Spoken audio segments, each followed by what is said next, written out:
Мне стали известны результаты анализов двух жителей Алданского района, приехавших 5 апреля этого года из города Москва. Данные показали положительный результат в лаборатории города Якутска.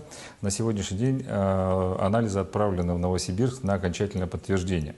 Нами в Алданском районе были приняты превентивные меры, то есть граждане, у которых был выявлен положительный анализ, на сегодняшний день находятся в Алданской центральной районной больнице в инфекционном отделении, и у них уже начато лечение, превентивное лечение. На сейчас принимаются все меры по обеззараживанию помещений, где они находились, по выявлению контактов.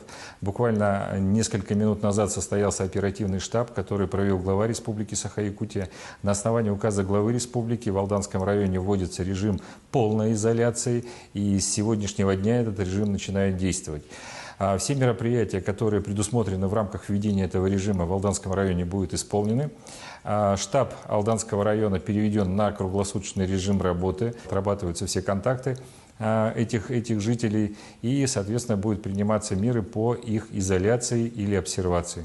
Просим всех жителей Алданского района строго соблюдать предписания, которые рекомендуют органы санэпиднадзора и органы государственной власти и муниципальных образований. Вся информация будет доложена дополнительно. На сегодняшний день, как я сказал, оперативный штаб Алданского района работает в круглосуточном режиме. Спасибо.